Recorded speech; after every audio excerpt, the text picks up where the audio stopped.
What's good, YouTube? It's your boy Shabazz from the Baptiste Bros. Welcome to the channel. Today, pretty simple. Nick Wright, who's a TV pundit, he called himself the most accurate TV pundit out there. He's all right. I'm a fan of his. He did his top 10 NFL players. The top 10 actual list from the NFL comes out on Monday, but he did some of his favorite players. It says Patrick Mahomes, Travis Kelce, Chris Jones, headline Knicks NFL top 10. Pretty simple. I'm gonna watch it. You're gonna watch me watch it. I'm gonna just react to it. You know what I'm saying? Knowing Nick, because when you watch somebody for a long time, you kind of know their tendencies. I'm pretty sure he's gonna have players that's not in the actual top 10. Just knowing how he operates, he's gonna have his guys. We're gonna see. Open-minded, drop a like, subscribe if you're new, tell a friend to tell a friend. And let's get right. And shout out to Smirnoff. It's a non-sponsor, but taking some green apple Smirnoff as I sip. All right. Okay. And start. NFL.com will reveal their top 10 of their top 100 list on Monday. We don't know the order, but we have done some investigating, and we have figured out who's left. So here's the list of players who are left in alphabetical order: Josh Allen, Bosa. So Josh Allen, Nick Bosa, Joe Burrow, Tyreek, Jalen Hurts, Justin Jefferson, Chris Jones, Travis Kelce. All right, so I don't know the top 10 yet. Obviously, it comes out on Monday. But if I had to pick, I think it'll be Mahomes 1. Might be low-key Justin Jefferson 2. Nick Bosa 3. Kelce 4. No, Burrow 4. Kelce 5. Hurts 6. Allen 7. No. Micah 7. Allen 8. Tyreek though. Tyreek went crazy. Tyreek might be 9, and then Chris Jones might be 10. Mike is gonna be higher because NFL people, they really a fan of his. We're gonna see though. We're gonna see.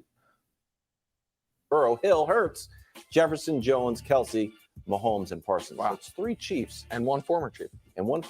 It's almost like that. Super Bowl is unfair. So many guys in the top 10. That being said, Nick has made his own top 10, And it is not the same 10 guys. wildly different. It's your team. It's my it would. I fucking knew it. I knew he was gonna do some shit. I knew it. He was like, "Yo, it's my top 10." I freaking knew he was gonna do some shit like that. What my top 10 would be, or I guess is, a little spoiler. I'll tell you guys who did not make it. Fred Warner, who was on this list for me last year, just missed out. Devontae Adams, Tyreek Hill, just miss out. Nicky Bosa, just misses out. Jalen Hurts, just misses out, among others. Okay. Also, Bijan Robinson, I wanted to put him on, but you guys would yell at me. So we already know his list is flawed when you don't got the defensive player of the year and the best middle. I think Fred Warner was in the top 20, so that's fine. But Nicky Bosa, who literally Nicholas John Bosa, the defensive player of the year, is not on that list. It's crazy. It's crazy. When you're doing top 10s, and I'll fuck around and do my own top 10. Why not? Later on, before the semester or the season starts. But bro, if you gotta have the players available. You gotta have the defensive player. If he's even 10, that's fine. But come on, son. The agendas, man. The agendas. Really go. Wow, I don't know if you saw what he 5-star. Pretty good in Texas and top 10 pick. Bijan Robinson, folks, if anyone's out there selling Bijan Robinson, offensive rookie of the year stock, I'll buy it all up. Number 10, Peyton Manning 2.0. Okay. And by the way, I called my friends Merriam and my friend. Really? He's not top 10. He's not. Now, to be fair, in his top 100, he's criminally low for sure. But he's not top 10. Come on. Webster and asked them, 2.0 does not necessarily mean improved on 1.0. It means the newer version, often improved, I knew that got but to not you. always. I 'cause knew Brew that was like, stuck in your well, craw. yeah, It because is true, though, 2.0. Yeah, well, Usually actually, better. me incorrectly. Usually it means better. I believe he's one of the 10 best players in the league, and everyone right now is going to say, Nick, you're crazy. And then at the end of the year, when he's neck and neck for league MVP and the team wins 12 or 13 games, you guys.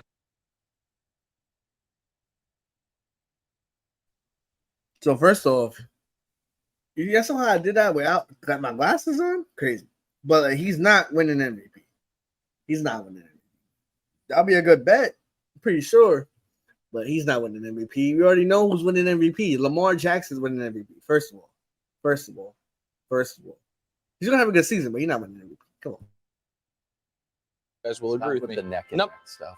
Oh, I mean, that was a little Easter egg, but I'm glad you Pun picked it up, intended. Wilds. It was Number 9, pun intended. Aaron Donald.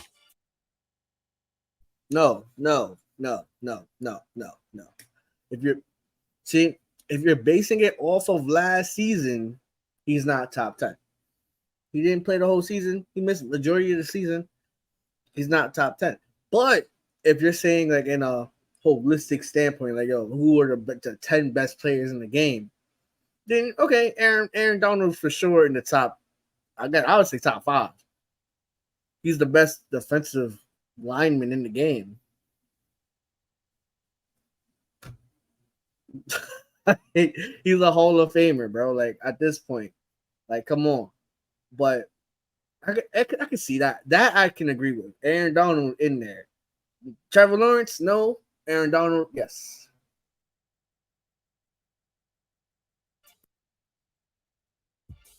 Down year for Aaron Donald. Still in the top 10 out of respect and out of the fact that even though he only had 5 sacks, I still think he's one of the most dominant players in the league. But the injuries and the age and the flirtation with retirement means this is the lowest he has been on my list. It was lowest he was first time outside of the NFL's top 100 or top 10, pardon me, in years. He's number 9. Number 8, the defensive tackle that's replaced him, Chris Jones. Chris Jones coming off a monster season. If you're basing it, see, that's the inconsistency because he's still dominant. But are you gonna sit here and tell me you would rather have Chris Jones than Aaron Donald? That's where you lose me. I'd rather have Aaron Donald. Still, Chris Jones is phenomenal. He's the second best defensive tackle in the game. Let me make sure I'm saying that. Yeah, because when you're talking about success and you're talking about like championships and all that and impact, Cam Hayward maybe. But other than that, it's him. He's that guy right now. But I would take Aaron Donald over Chris Jones. But Chris Jones, I guess, is in there. His first ever playoff sacks. He's now talking about the winning defensive player of the year. He's also going to be very fresh when the season starts, having to skip training camp for preseason. He is as impactful a frontline defender as you have in the NFL. He's number 8. Number 7. I think he's the best edge rusher in the league. I like that. I like it. I like it a lot. I like it. Myles Garrett, severely underrated because he's on the Browns. He gets overlooked a lot. He gets overlooked by TJ, Aaron Donald, Chris Jones, Michael Parsons, Nick Bosa. But because he's on the Browns, he's not like, obviously the Browns are contenders. Maybe this year they are. We'll see about that. But because he's on a bad team, he doesn't get the same amount of love and respect that all the other high-profile guys get. But Myles Garrett is like that for him. I understand that Nicky Bosa won Defensive Player of the Year and people love him. Myles Garrett, since his rookie year, has played in 73 games. He has 68 sacks, an additional 68 tackles for loss. So he essentially averages 2 flash plays a game over the last, 5 years. And he, unlike Bosa, and again, I'm not trying to neg Bosa here. Unlike Bosa, you're not game planning for a half dozen other great defensive players. You know he's the guy you have to stop. You just can't do it. Number 5, a guy who going into number 6, pardon me, I said I thought was the best receiver in football. I now think he's the second best receiver in football. I think that Chase is top 3. I'll make a receivers thing. I think I got Jefferson, Adams, and then him, but you can easily make the argument that Chase is the second best. But does it help his case that he has the second best quarterback in the game throwing to him? Perhaps. If you put him on a lesser quarterback, does he still produce? Probably. But it definitely helps the fact that you have the second best quarterback in the game throwing the rock. It's like Jerry Rice and Steve. I said Steve. Well, Steve Young too, but Joe Montana, and Jerry Rice. So it helps. But it's Jamar Chase. He had 87 catches, 1,000 yards, and 9 touchdowns last year. He only played 9 games. It's basically half the season. That projects out for the year to 120 catches, almost 1,500 yards, 13 touchdowns. As a guy whose favorite team has played him 4 times in the last 2 years, he's objectively terrifying at every moment. It's amazing. He's not the number 1 receiver.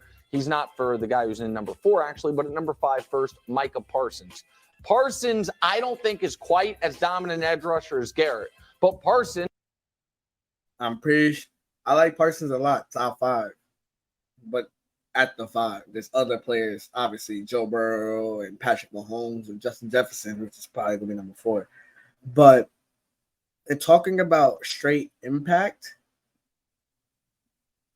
like Myles Garrett as a pass rusher is better, but the fact that Micah is a linebacker, he could cover as well. Like he could legit cover everybody. He covers wide receivers, for God's sake. Like he does that. He could be a middle linebacker. He could be an outside linebacker, inside linebacker, everywhere. Even if you want him to rush the pass, he could do that too. So the versatility of Micah Parsons is what gets him that high. To be fair, but I like. Could do a half dozen other things as well. Parsons can drop into coverage. Parsons can stop the run. Not that Garrett can't. Parsons, I believe, is right now the favorite to, or should be the favorite for Defensive Player of the Year. I have him at number 5. Number 4 is Justin Jefferson, who just turned 24 years old. From his rookie year to now, his whole career, averages 97 yards per game, essentially 100 yards per game for his career. Now, he hasn't had bad quarterbacking, Kirk's fine, but he's doing it without elite quarterbacking like Devontae, Tyreek with Mahomes, Jamar. He's doing it with good, not great quarterbacking. He is unguardable, and that catch he made against the Bills is as good of a catch as any catch I've ever seen in the history of the league, Odell's catch included. Number 3, the most valuable skill position player in the league, Travis Kelce. He is. I like it. I agree with everything he said about Justin Jefferson. And before the season, this is why I get my redemption on Natural, because I was talking my shit and saying that Justin Jefferson is better than Chase. Natural was like, nah. He was fighting me on this. And the last season happened, and he was quiet. I ain't gonna lie, Natural's been a little quiet. But I like Justin Jefferson at 4 and then Kelce at 3 because he's more than just a tight end. Like, he is the best tight end of this generation. Well, it depends. Because are you saying, because Gronk is in my generation. So Gronk is my GOAT. But Kelce is like right up there. You know what I'm saying? It's tough. He's a Hall of Fame tight end. He's the best in the game. He's impactful beyond, because him and I'm pretty sure the number 1 player on his list, Patrick Mahomes, like their synergy is crazy. The all-time record holder for playoff yards per game. He is second all-time in playoff touchdowns. He is second all-time in playoff yardage. And if it is third and medium to third and long, is there any player you would rather have than Travis Kelce? He will find a way to get open. And since his rookie year, the guy has missed 1 football game at an incredibly brutal position. Number 2 goes to Tom Brady 2.0. Again, 2.0 just means newer, not necessarily better. It is Joe Burrow. Physically limited, yes, but a no-doubt winner, tough as nails, as clutch as they come. And then, as is the case with all these lists, it's a little, the air out of the balloon. Number 1, we all agree, Patrick Mahomes, greatest quarterback any of us ever seen. Pretty much. That is pretty much so. I think if you're going back to the top 10, I think the actual top 10 doesn't have Lawrence in it and doesn't have Donald in it. And I think it doesn't have Garrett in it either. It ain't Chase. But like, because that's all from last season, right? But if you're talking about strictly like who are the top 10 players in the game,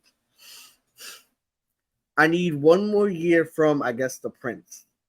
I would put TJ Watt in there. You could put Devontae in there. Tyreek for sure should be in there, who's actually in the top 10. Cooper Kupp had a down season, but I could see why he wasn't in there. Who else? Oh, Fred Warner, Nick Bosa for sure. He's the defensive player of the year.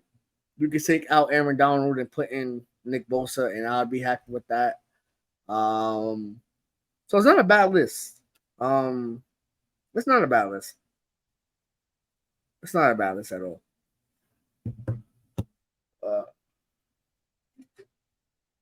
Word. It's not a bad list. But let's keep watching. Word. Seen undisputed champion, MVP, all the stuff. So there it is. That is what he is, undisputed champion. Him and Bud Crawford.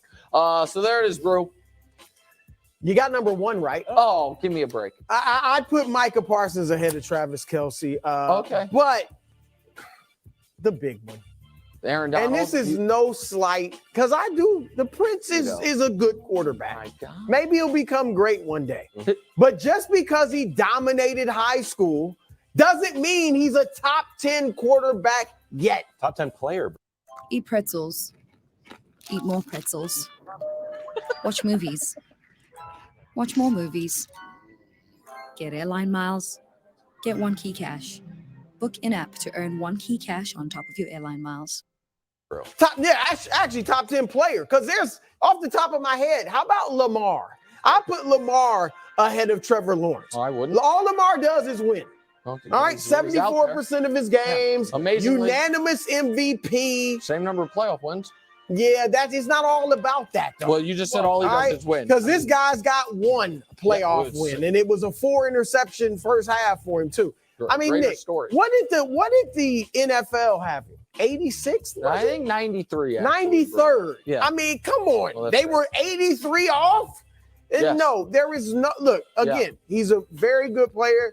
Maybe he'll become great. So who are you replacing with, Lamar? Well, I'm going to save that because I guess we're going to split it up. Oh, okay. I got a big-time replacement that I think everybody's looking at it like, what? Where is listen, so-and-so? I felt bad. Let me wait. Jalen Hurts off. I did. Well, he should be ahead of him too. I couldn't find Jalen Hurts and Lamar Jackson at least. I like that you teased your take. Yeah, I'm teasing it because it's strong. I didn't know. I'm going to add. Well, I'll take Trevor Lawrence off. I'll take anyone you want off.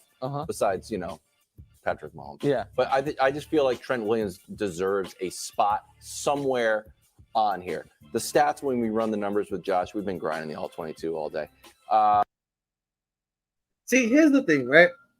And I'm sorry that you might hear the sirens in the background. But Trent Williams, bro, he is my guy. He is the best left tackle in the game. He's getting older for sure. But he is, oh my God, he's amazing. But like, you see his highlights, and it's just crazy. However, it's not like when you're thinking about football players, unfortunately, they play a position with a lot of longevity.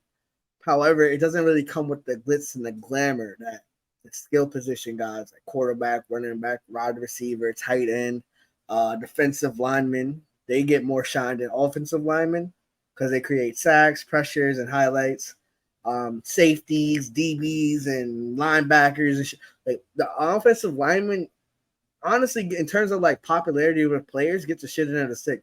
But Trent Williams is the exception because everyone knows his name. He is like that. The stats are just stupid. Great. 871 snaps, 1 sack, 2 QB hits allowed. And then I know you're like, well, all right, when he shows up in big games, like let's talk about Micah Parsons or any other edge rusher, but specifically against the Cowboys, he has not allowed a sack against the Cowboys in 2 years, and that includes 2 postseasons. Yeah. And he played every offensive snap. And then, of course, you have this play Oh no, this is him just defending Micah Parsons. Yep. And then in that Packers game, the infamous play. It's like, when he just levels the guy. Yeah, it's like, and they're like, how is that supposed to be stopped? Yeah. Like, well, you can't. And it's sort of once you start kind of illegal creative stuff with him. Yeah. I just think that you've been grinding. Okay, listen, yeah, we were grinding. I got to be honest. That is a great addition. We know who goes off. The reason I hesitated to include any offensive lineman is because I don't consider myself, like, if somebody were to be like, no, Andrew Thomas is better than him now. Oh, he's not. I'm not going to have. Josh, did you hear that? Okay, well, listen, I'm not as sophisticated as you, evidently, on the. That's one thing we can agree on. Me and Nick, right? Like, when I'm thinking about, like, obviously, offensive linemen are crucial to the game. They're very important. But when I'm thinking about, like, the first thing that comes to mind when a football player, like, is quarterback, running back, whatever, like the skill position guys that I had mentioned earlier. Like, no disrespect to any offensive lineman. You guys are freak athletes. You guys are, like, above, like, 6 feet tall at least. Sometimes, like, 6'8", and doing things, moving at speeds and techniques that guys your size should not be doing. Like the rookie from yesterday, the Cleveland Browns guy, like, bro, he's 6'8", 300-something pounds. He was a power forward. He was moving crazy. Like, bro, yeah, super athletic. But I don't know, it's just me. The offensive line grading. But listen, the Niners, Fred Warner has had a strong case. Trent Williams had a strong case. Not for top 10, but Deebo Samuel. And I think Hufanga is a guy that is a top 40 player already. That's he was a 14 in the NFL list, so I just moved him up. Trent Williams number was 14. 10 off. I'll just say it. So he was the NFL's number 1 ranked lineman. Mm-hmm. Trent Williams, that's fair. Okay. What's up, bro? You said... Can I go there? Yes. Yeah, I didn't know you I thought you were supposed to go there earlier. Where's Josh Allen? Well, not in the top 10. What do you mean? That is a travesty. Really? Yes. He's only been top 3 in the MVP voting twice in the last 2 years. So misleading. No, it's not. It's a fact. Okay. He's. Oh, Broussard, this is where I need my solo cam. This is why the MVP is not valid. Bro, it's not valid. Because it doesn't take into account every position. It is strictly an freaking quarterback award. The last person to win MVP that wasn't a quarterback was Adrian Peterson 10 years ago. That's crazy. But there's seasons where Cooper Kupp gets a triple crown. He's not an MVP. Justin Jefferson leads the league in receiving. He literally is the offense of his team and gets them a division title in the playoffs to second seed, but he's not an MVP. It's a quarterback stat. So for Josh Allen to be top 3 in the MVP, that's not a valid take because it's a strictly quarterback stat. It's a quarterback award. There's no skill position players other than quarterbacks are eligible for the award, to be honest with you. Unless even Derrick Henry, he ran for 2,000. He ain't win the MVP. So that offensive player of the year, that's where you get the running back, receiver, tight end, shit like that. But quarterbacks is the only thing that they acknowledge as an MVP. So get the fuck out of here with that nonsense.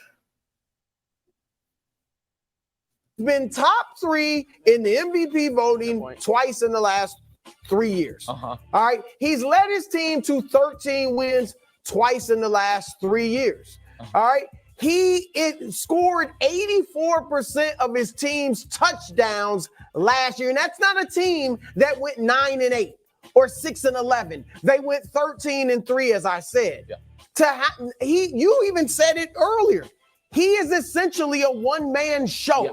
He is literally out there, particularly offensively, getting it done to a large degree on his own greatness. And here's the kicker. I smell a double standard. Oh. You got Trevor Lawrence on there because you say Josh Allen throws a lot of interceptions, a lot of turnovers. Well, in the playoffs, let's see this graphic. Okay, yeah. Josh Allen has played 8 playoff games. Maybe we don't have the graphic. God, I hope we don't have it. 8 playoff games, 309 pass attempts, Wilds, 4 interceptions. Your man, the 10th best football player on the planet, played 2 playoff games, 86 attempps, and you got 5 interceptions. He had a bad opening half. Okay, but I'm just saying, fine, but you smashed Josh Allen for this very thing. Never said Josh Allen's name this entire segment. Yeah, you should have. You should have. Okay, let me address all of this quickly. That's a good graphic. Let me address. Might be a segment end. You can't dispute that graphic. It's a mic drop. Let me explain something. The reason this is what I want America to know.